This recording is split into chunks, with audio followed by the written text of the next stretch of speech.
Hey, everyone. Welcome to the VO Boss Podcast. I'm your host, Ann Ganguzza, and we are here with the Boss Money Series with my favorite co-host, Danielle Famble. Hey, thanks for having me back. Yay, I love talking, Danielle, to you about money. Oh, we love talking about money.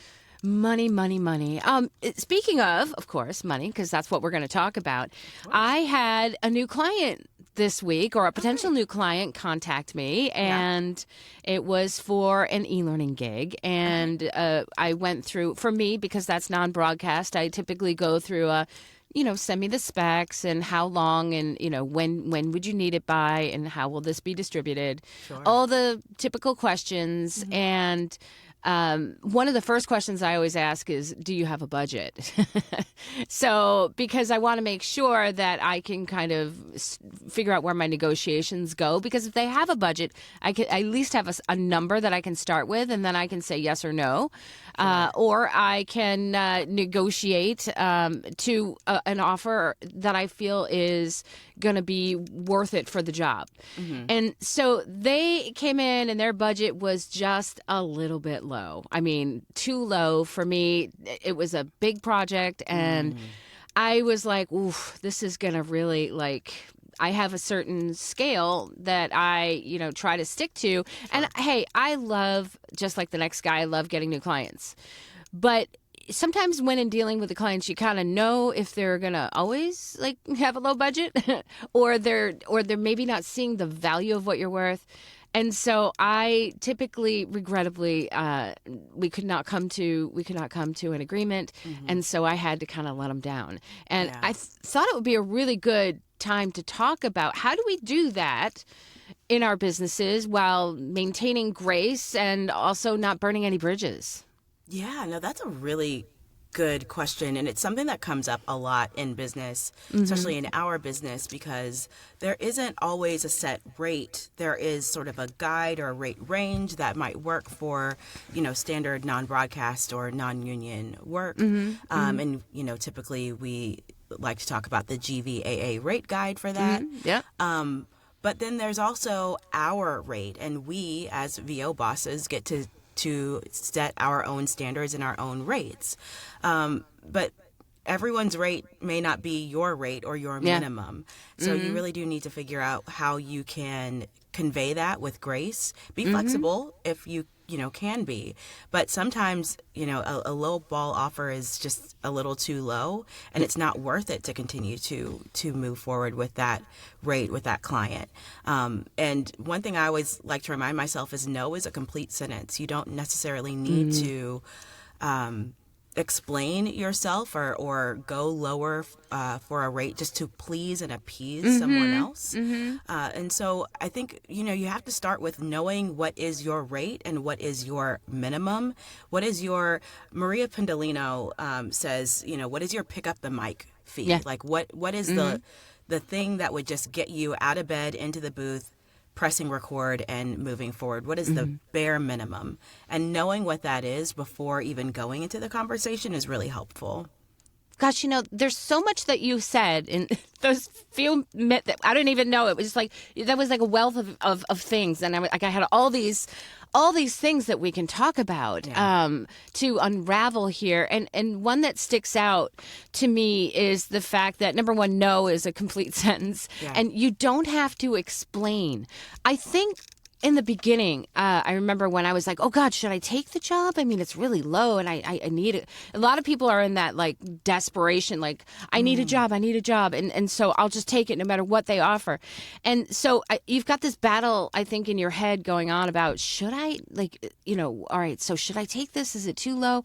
And then you feel somehow that when you're in that negotiation process, if you're not, I guess, familiar with negotiating as much or have practiced as much negotiating or negotiated with potential clients as much, you feel as though you have to explain yourself in depth as to why. And I think that doesn't necessarily help your situation, especially if you're saying no or you're trying to negotiate a better rate. The explanations of justifying why you're worth a rate tend to fall on, I hate to say it, but deaf ears when a client is set on their rate. Yeah. And they intend on paying that rate only and not necessarily negotiating, then, sometimes it falls upon deaf ears. Yeah, and the process of negotiating, it is a muscle that you have to cultivate and you have to work through. But if you're in the process of negotiating and you're constantly saying yes, have you really worked on your no muscle? Yeah. Because the process of negotiating is either getting to a mutually agreed upon yes, or mutually agreed upon we are not meeting at the same amount or the same rate or the same terms or what have you, and that means that there's a disconnect, so that is a no. There's really an opportunity for both sides when it's coming to negotiation. But also, I look at it, I had a very similar situation happen to me not too long ago where I needed to make sure that I was educating the client on why. That wasn't necessarily explaining my no, but Right. educating the client on why. There's a certain rate that we typically work on for e-learning, but they were wanting something that was not e-learning. They were wanting corporate narration that was not the same thing, and so the rates were different. And I needed to explain and educate. So think about, one, know your bottom, your pick up the mic fee, but also look at this as, is this an opportunity where I can educate the client on industry standard rates? Can I educate the client on what type of voiceover they're actually requesting? Because maybe what they're thinking that they're requesting and what they're actually requesting are two totally different things, and those have different rates and different usage and things like that. And then if all else fails with those things and you're not meeting at the same rate or a rate that works for you, be okay and willing to say no, while having an opportunity to educate, because then you've provided value to that client. Sure. But saying no frees you up for your next yes. Absolutely. That means that you can rest more, you can audition more, you can say yes to another project that's going to pay you more. Just saying no doesn't necessarily burn a bridge. It may be no for this project, but maybe in a future project, and now you know what my minimum rate would be for this type of work. Now, let's talk about the educate, right? Educate your client, because there's many ways to educate your client. Some of them can be, again, I really believe professionalism is key here. When you educate, education is never, for me, especially being an educator for so many years, all my life, education is never like, it's never like talking down or in any sort of a negative, non-positive fashion, because you feel like, oh God, how could you not know that I'm worth this, this money, or how could you offer so little? I'm insulted. That being insulted does nobody any good, and conveying that to a client, unless they're gonna out and out insult you. But I think that's a rare case. And if that is the rare case, when you provide a number and then they come back with something as an insult, well, I certainly wouldn't want to work with a client like that at all anyway. Sure. So if they come back with a verbal insult, I would be like, well, where did that non-professionalism come in? And I don't want to work with that anyway. So it's a good thing that I wasn't going to. So when you educate, make sure that you're doing it in a professional manner, and in a kind manner, and in an effort to really try to provide valuable information to the client, because maybe they're not experienced in hiring voice talent. Maybe they're a small business and it's the first time they've done it, or maybe they've always handled, or there's somebody new to the job that's hiring the voice talent that's never done it before, or it's now a responsibility of a different department and they've never done it before. So that type of education done in a professional manner and done in a clear, concise, and short manner. You don't have to write a novel. You can provide, a nice short, here is the reasons, here's what is involved in me providing you with this service, which is why there's a cost involved in this. That can really go a long way. But anything other than that, let's say being insulted or I don't know, going on and on and on about, being hurt or, I don't know, insulted, I don't think that does anybody any good. Yeah, I mean, you kind of need to make sure that you are coming to this from a place of, expecting that the person who's negotiating with you is coming from a place of a positive intent. Yeah. So like they're not coming to try to lowball you or get one over. If you react in that sort of defensive way, you're not really going to be having a good working relationship. And hopefully this is a long-term client for you. Yeah. Yeah. So if you expect that this person is coming to the table with positive intent and you are coming to the table with positive intent, then you're just two businesses trying to come to some sort of understanding and agreement and arrangement when it comes to money, but also when it comes to usage and how you treat one another in this business relationship. So starting it from a place of positive intent, I think that you are wanting to work with me and I'm wanting to work with you in a collaborative way. That's a really great first step. But then also try to come up with really what is it that they're looking for, because money is just one part of the equation. Are they looking for a good working relationship, a good partner? Are they looking for someone long term? Long term. Are they looking for someone who can help them sort of just collaborate with them on this project or these projects that they may come back to you with? What value can you add? Because maybe you're not the right voice for a particular job, but you can introduce them to other voice actors, and then you've provided more value. Those are all parts of education. So really try to come up with the question of what is it that they're actually looking for. And it's not necessarily just about the number, because when you're providing more value, inherently providing more value will cost more money, and that will help you be able to explain your rate and why your rate is what you've stated. Now, I'm going to say, and I mentioned it very briefly in our beginning conversation about when I'm asking for the specs, I will typically ask for a budget. And one of the reasons why I do that is to kind of get an idea of where I might be able to negotiate. And because if they tell me their budget, and sometimes they won't tell you their budget. Sometimes they'll be like, well, I don't know. Can you please just give me a quote? And which is fine. And then you kind of know that I always use that as a signal of, oh, okay, then I can pretty much. I always start off a little bit higher in my head, so that I know that the number that we land on is going to be somewhere within my rate guide, right. For being worthwhile for the job. If their budget comes in low, guys, sometimes their budget is that low. Yeah. I find that I have to tell that to people over and over again. Like some people, they just immediately react with indignant, oh my God, how could you, no, that's too low. In reality, sometimes businesses don't have the budget. And so it's not like, and I love how you said it comes from a positive intent. If you can look at it that way, most people are coming to you through a positive intent.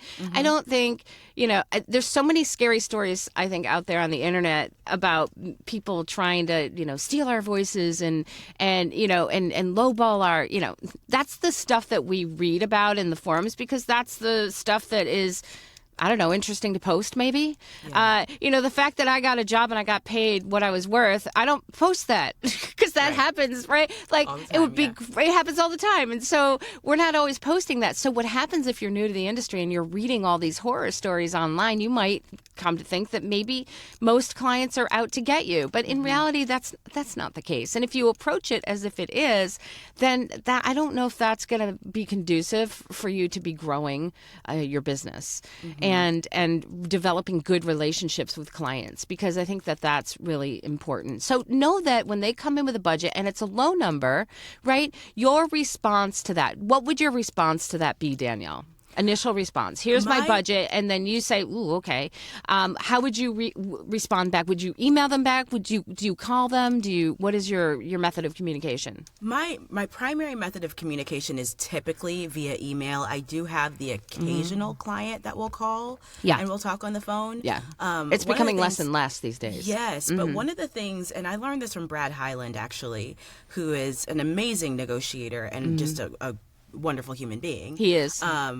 He really talked a lot about like getting on the phone or speaking in, over the phone or via Zoom or something, and having like a human one-on-one conversation with someone. Yeah. Like picking up the phone or speaking to them. Oh, it means a lot. It means a whole lot. Does. And it's something that we don't really do all that often. But when you're humanizing yourself and you're humanizing the client or potential client, you're really able to like have a little bit more of a rapport with this person, so that they can really get to know you, because reading emails and just communicating back and forth really sanitizes the human experience of all of this. And that's hard to show emotion. Exactly. And going back to the whole AI of it all, the way that we as human voice actors, human voices, can really combat what AI will never, ever be able to do is to lean into our humanity. Who are you, the essence of who you are? And I'm able to convey that to you when I'm talking to you, when I'm talking with absolutely, you. absolutely. When we're talking about more than just, does this budget work for you or not? You know, like really just able to have like the human experience. So all that to say, yes, I do mostly communicate via email, but I will say that being able to get on the phone or have just like a brief Zoom call with someone has really been able to create a better on-ramp to that working relationship. And those people, typically I have longer and more in-depth relationships with. When we do get on the phone, they're able to ask me questions about how I'm doing, where have I traveled to, what, you know, what's happening in life and in business. And those are the clients that you want to keep around for a good long while. Absolutely. That you've developed you started to develop a relationship with. And typically, if I am on the phone or I'm on a Zoom call, typically that's where I seal the deal. To be quite honest, and I'd love to say yes, it's my winning personality, but in reality, it has everything to do with like what you were saying. Is it brings that human element to it, and I'm a big believer in the human element of things. I know that all of us say that we are, right, because we're so against having our voices stolen and hire human. Well, hire human also means communicate human. And I mean, it really is. There's something to be said for picking up the phone, and it is so sad that these days so many people don't communicate via phone anymore. And one thing that frustrates me is like there's no tech support via phone anymore, and everything is handled via chatbots or text or email.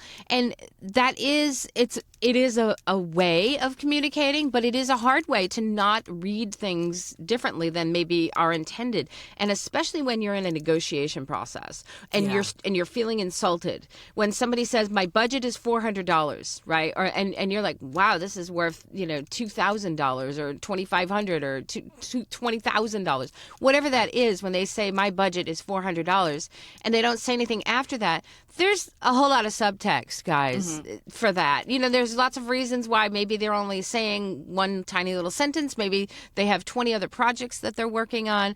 Maybe their boss is pressuring them at the moment to hire somebody quicker, and they don't have a ton of time to really, compose emails. Yeah. And so really, guys, sometimes there is just a low budget. And, at that point, your response back to them, either via email, right? And especially you can kind of get a read the room, right? You can read the room through your correspondence thus far. When you're in the middle of negotiations, you've probably gone back and forth at least once in an email and twice and gotten some more information, right? Usually there's the typical inquiry saying, hey, how much would it cost to do this?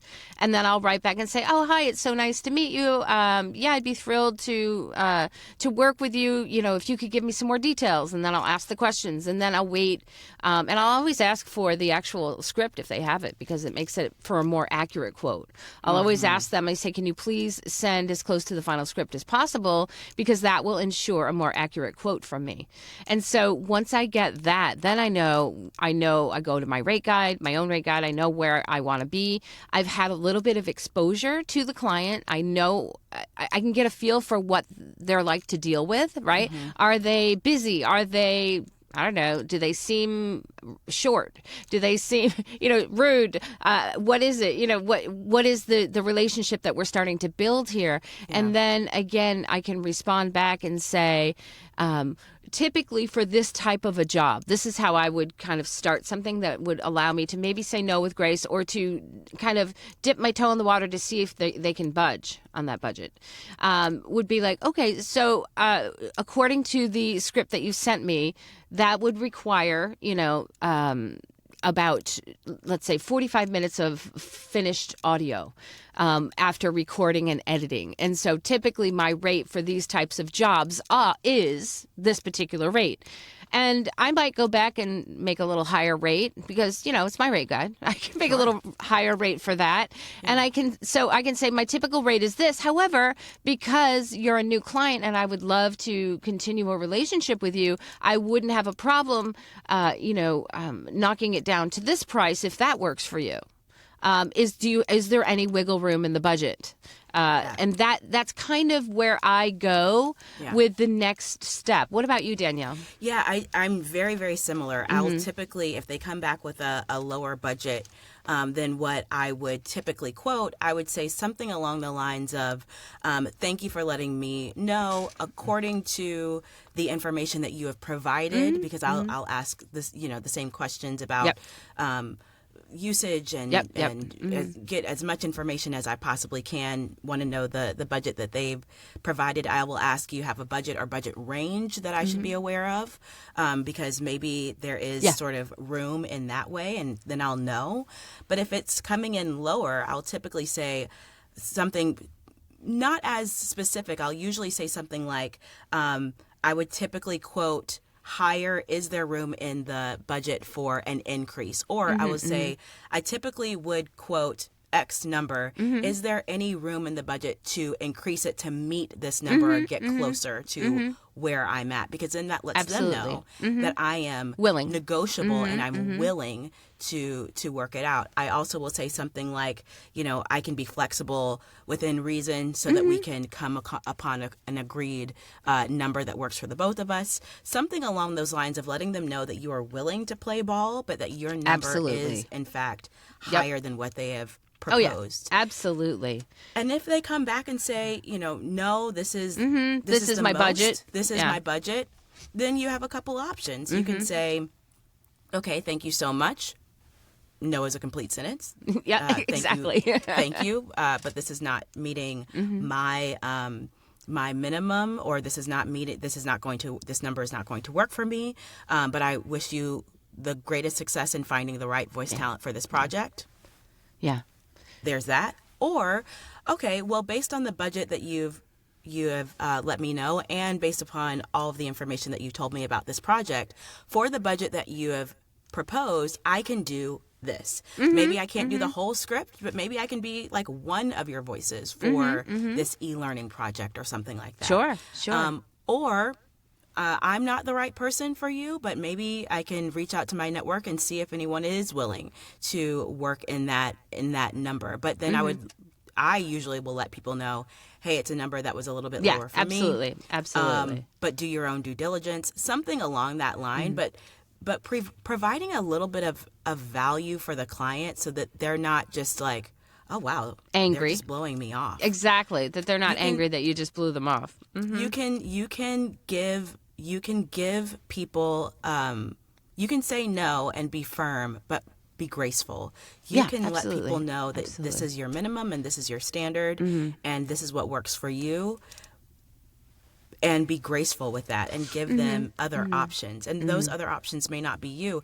And those other options may not even be people in your network, because it's not what's best for the VO community as a whole. Yeah. I mean, there's so many different ways to handle it. Yeah. I love that you said that. I mean, there's a couple things at play here. Like, if they come in low and it's, if it's like 3/4 of the way of what up to where I would charge or within my range, guys, I'm not steadfast. I mean, the whole reason why we negotiate is that you can say, okay, that's all right. I can work with that. And there have been times when because I wanted to start a relationship with a client, maybe the client was a larger client, or I had a feeling. I never really ask for promises of more work because I know never to depend on that, right? Right. So I will have a feeling. Do I think I'll get more work from this client? Would I want to work with this client? Are they going to give me benefit outside of just monetary value for this job? Am I going to learn something something new? Am I going to have develop a relationship where maybe they can recommend me to others in their industry? And so there's lots of things. And so there have been times when they've come back and said, I don't have wiggle room. Then I have actually said, well, okay, you know what? I'm happy to work with you because I'm really interested in developing a relationship with you.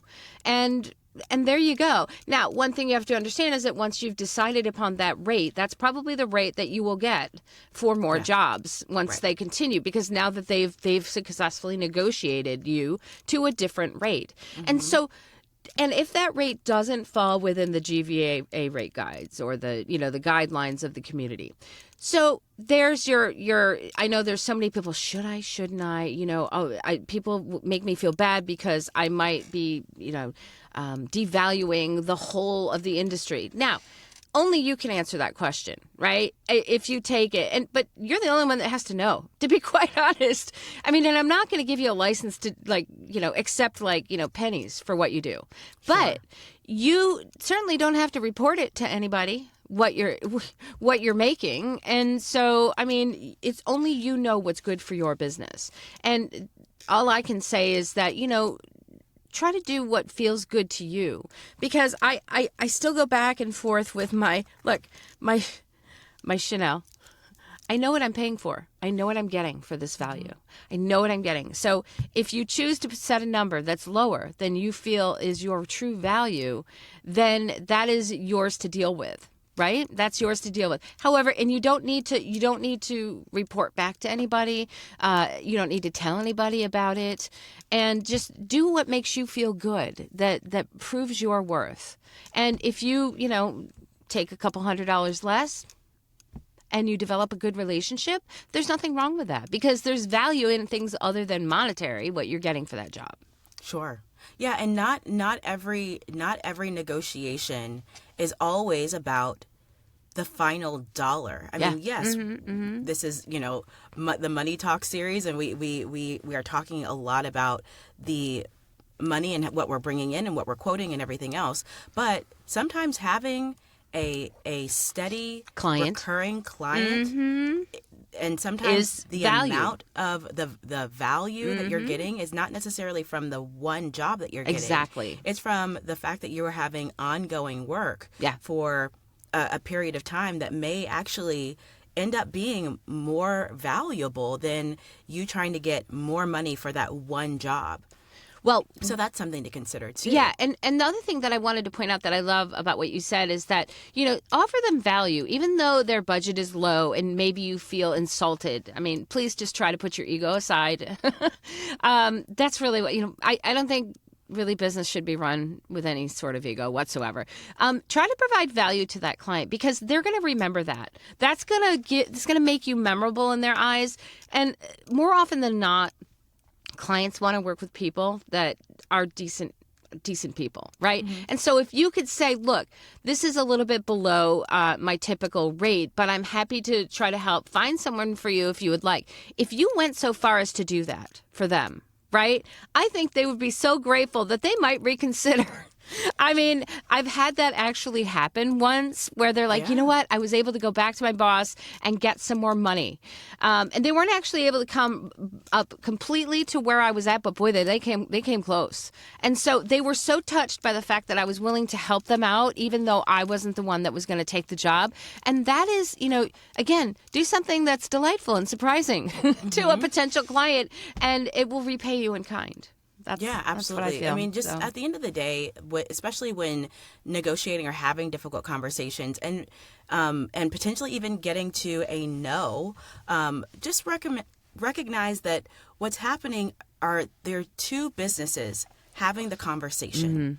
You are a business, you are running a business, and you are having a conversation with another business about doing business together. That's really what it is. So taking your ego and saying, oh, they're insulting me. No, you're speaking in the language of business, which is monetary. It's currency. Exactly. It is the negotiation. That is the language of business. That's absolutely. It. And if you can't Money is the language of business. It is. Money is the language of business. There you go, guys. And if you can't if you can't come to an agreement, within budget, that's totally fine. Getting to a no is fine because it's two businesses saying yes, we can work together, or no, this isn't going to work. I love that. That was great. Money is the language of business. And that makes a whole lot of sense, because when people ask me, like, what is the purpose of, what's the difference between, and corporate, I didn't realize corporate was selling. I'm like, corporate is always selling. Always selling. No matter what. I mean, unless you're training them how to use the product. But in reality, they want you to use the product more and more, and they want you to use it better, so they're going to train you so that ultimately they can sell more. So it all comes down to, really, that's what businesses are established for. So good.